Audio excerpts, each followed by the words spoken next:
हम जो नौजवान हमारे भाई बेरोजगार हैं उनके लिए रोजगार चाहते हैं। जो हमारा सिस्टम है, हमारे माननीय प्रधानमंत्री मोदी जी ने सब कुछ प्राइवेट कर दिया है। इससे हमारे नौजवानों को रोजगार नहीं मिल रहा और एजुकेशन सही नहीं मिल रही है। उसका जोर प्राइवेटाइजेशन पर है, जो बहुत ही माड़ी बात है। हम पूरे भारत के नौजवान ये चाहते हैं कि ये प्राइवेटाइजेशन बंद होना चाहिए।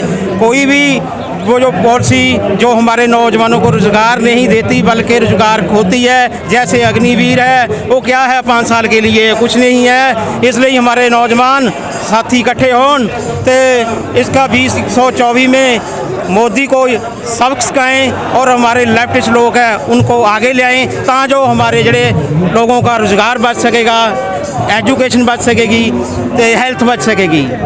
और जनता प्यार कर रही है मोदी जी से, देखिए अभी जनता जे सड़क पे आपको दिखा रही है वो प्यार कर रही है तो नफरत भी कर रही है। प्यार इसलिए कर रही है वो अपने भले लिए चाहती थी, पर इन्होंने उनका नुकसान ही किया है। अडानी अवानी का ही भला किया है, ये सभी जानते हैं। पर मीडिया थोड़ा उसका आप भी जानते हैं, थोड़ा उसके क्लोज है, उसके पास है, इसलिए जो जनता चाहती है वो कम दिखाता है, जो मोदी चाहता है वो ज़्यादा दिखाता है।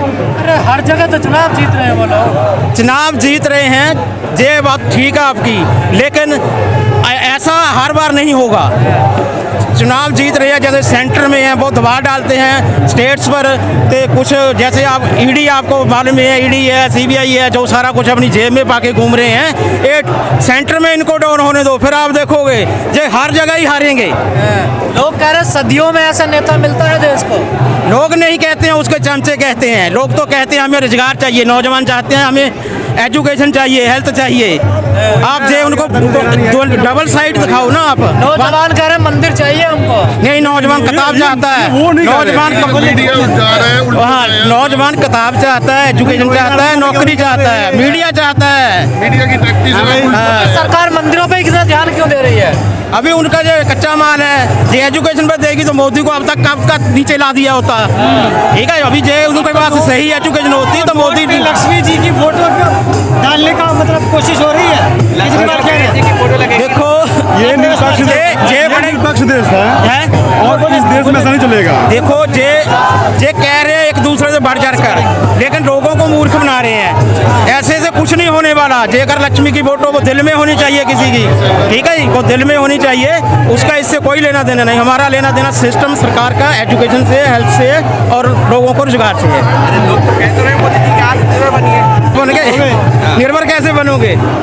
निर्भर जो देखो जो प्राइवेटाइजेशन है, इसमें जो बड़ी मछली है छोटी को खाती है। आप तो बहुत दूर की बात है, जिसमें तो अडानी कभी चढ़ जाता है, कभी उसका भरा चढ़ जाता है, आप उसमें ही खाते हैं। एक दूसरे का हमें इंडस्ट्री पता नहीं चलता कब किसकी हो जाती है। अरे अडानी तो अपनी मेहनत से पहुंचा है यहाँ, मेहनत से तो आप भी पहुंच सकते थे, नहीं पहुंचे। वजह क्या? मेहनत से नहीं, तो गवर्नमेंट की पॉलिसी से बोझ रहा है वहाँ पे, जो गवर्नमेंट उसको फंड से प्रोवाइड करवा रही है। मीडिया अच्छा क्यों दिखा रही है फिर सब कुछ? मीडिया का रोजगार है, उसको ऐड मिल रही है, उसका बिजनेस है। नहीं दिखाओगे तो भाई आपको रवीश कुमार की तरह बैन कर दिया जाएगा। देखिए, जो आप कह रहे हैं कि मीडिया दिखा रही है, मीडिया का जो लक्ष्य है, सबसे पहले तो 35 से लेकर 40 जो मीडिया टेलीविजन है, अखबार है, वो कारपोरेट का है। कारपोरेट दबे कुचले आवाम का खबर नहीं दिखाएगा। वो अदानी, अंबानी, टाटा, बिरला, डालमिया खबर दिखाएगा, मोदी खबर दिखाएगा, अमित शाह की खबर दिखाएगा। ये आप रोजगार की यहाँ मांग कर रहे हैं, टीवी पर तो ये मांग कभी नहीं होती है, वहाँ तो मंदिर मस्जिद की मांग होती है। देखिए, ये आपसे मैं पहले बताया कि जो मीडिया पे, टीवी पे जो कब्जा है वो बड़े उद्योगपतियों का कब्जा है। तो ये उद्योगपति सरकारें जो हैं वो यही दिखाएंगे, धर्म के नाम पे देश के आवाम को बहकाएंगे और नौजवानों को बेरोजगार करेंगे। यार इन्होंने रोजगार दिखानी करनी अपने बातें ना, नौजवानों का बेरोजगार करेंगे। अरे रोजगार कौन चाहता है? सब मंदिर मस्जिद चाहता है। नहीं जी नहीं, ये तो वो लोग चाहते हैं जिनको मंदिर मस्जिद से फायदा होता है, जो मंदिर मस्जिद में बैठकर एक पाखंड दिखाकर लोगों को ठगने का काम करते हैं। हाँ, देश नहीं चाहता है, देश को रोजगार चाहिए। देखा कि गुजरात में बड़ा हादसा हुआ, हॉस्पिटल में जो घायल थे उनको ले जा रहे थे और उससे पहले हॉस्पिटल को पुताई की गई, प्रधानमंत्री वहाँ जाने वाले थे। देखिए, ये तो दिखाने के लिए है। आप देखे होंगे करोड़ों रुपए लगाकर हमारे देश के प्रधानमंत्री एक फोटो खिंचवाते हैं और वो फोटो खिंचवाकर सोशल मीडिया, टीवी पे और अखबार पे वो शेयर करते हैं। जिस देश का राजा केवल फोटो पे 1 करोड़ रुपया खर्चा करता हो और देश की जो प्रजा है वो 30 रुपया प्रतिदिन पे गुजारा करती हो, वो देश का बहुत शर्मनाक हाल है। लोगों को जिंदगी गुजर गई, आपसे कुछ हो तो पाया नहीं सर आज तक? क्यों नहीं हो पाएगा? क्यों नहीं हो पाएगा? नहीं, सवाल गलत है, सवाल गलत है। सरदार भगत सिंह ने कहा था कि अगर हम नहीं खड़े होंगे तो जमीन से उठने वाला हर अनाज, कोई भी हम जब बीज बोते हैं तो फसल को तभी क्या नाम बड़ा किया जा सकता है जब बीज क्या नाम पौधा हो। सुनो लाल झंडा हमेशा सुनो, याद रखो, लाल झंडा खून की निशानी होती है, लाल खून की निशानी होती है। शहीद भगत सिंह ने कहा था कि अब हम चले, अब तो अहले वतन क्या नाम है, तुम्हारे हवाले वतन साथी हो। तो सवाल इस बात का है, भगत सिंह ने अंग्रेजों से सवाल किया था, हम मौजूदा सरकार से सवाल कर रहे हैं। ये भारत की जनवादी नौजवान सभा आज एक हाथ को रोजगार, हर हाथ को रोजगार, सबको समान रोजगार लेकर इसीलिए आज खड़ा हुआ है। कैसे रोजगार देखो सिंपल से आज केरल की मौजूदा सरकार ने ऐलान किया है बेरोजगारी हटाने के साथ साथ उन लोगों को घर देने का आह्वान किया है और साथ में सबको समान। अगर मौजूदा मान के चलो, अगर हमारी सरकार आती है, लेफ्ट की सरकार आती है, लोगों की सरकार आती है, तो सबसे पहले मजदूर वर्ग, स्टूडेंट का एजुकेशन, दूसरा जो जिन लोगों के पास डिग्रियां हैं, होल्डर्स हैं, मौजूदा टाइम में बतौर केजरीवाल सरकार according to chief minister of Delhi 1,21,000 पद खाली हैं।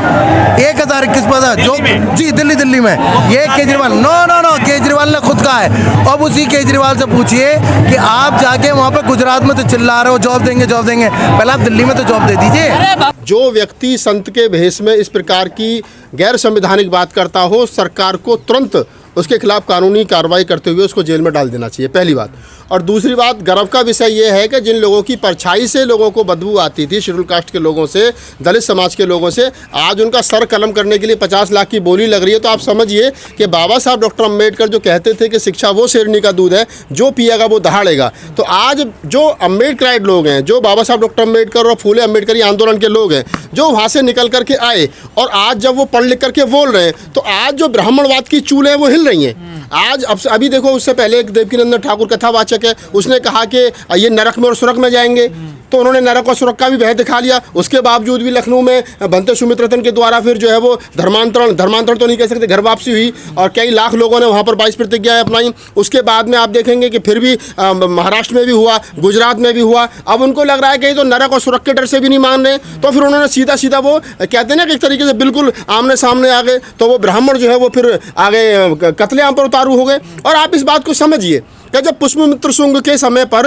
बृहद्रथ की हत्या की गई थी, क्यों की गई थी? वो सिर्फ इसलिए की गई थी क्योंकि वो बौद्ध धर्म का प्रचार प्रसार करके भारत को बौद्ध में कर रहा था। तो ब्राह्मणों को लगा कि नहीं यार, ये तो हमारी रोजी रोटी पर ताला लग जाएगा, हमारे मंदिरों पर ताला लग जाएगा। तो उसके बाद में उन्होंने उस समय पर पुष्पमित्र शुंग ने जो है वो बृहद्रथ की हत्या की, उसके सेनापति ने। आज वही काम हो रहा है कि राजेंद्र पाल गौतम का सरकलम करके लाओ, हम 50 लाख देंगे। तो जो अपने आप को सनातनी कह रहे हैं, जो अपने आप को हिंदू धर्म का कह रहे हैं, जो आपको हिंदू वादी कह रहे हैं, उनके सामने सवाल है, जो चीख करके कहते हैं कि साहब हमारा धर्म हमें कट्टरपन नहीं सिखाता, हमारा धर्म बड़ा शांति प्रिय है। उनके सामने सवाल है कि भाई तुम्हारा धर्म कैसा शांति प्रिय है? अभी तक तुम मुसलमानों को बदनाम करते रहे कि साहब मुसलमानों का धर्म इस्लाम तो बड़ी कट्टरता सिखाता है, इस्लाम तो बोली लगाता है जान की। लेकिन तुम में और अगर मैं ये मानवी लूँ कि इस्लाम कट्टरता सिखाता है, तो तुम में और इस्लाम में क्या फ़र्क रह गया? अरे अगर जिसको तुम पवित्र भूमि कहते हो, अयोध्या कहते हो, जिसको राम जन्मभूमि कहते हो, अगर राम जन्मभूमि के पुजारी जो हैं, परमहंस जो हैं, वो इस प्रकार की भाषा का इस्तेमाल करते हो, और मैं तो तमाम मुल्क के लोगों से कह रहा हूँ कि अगर देश के अंदर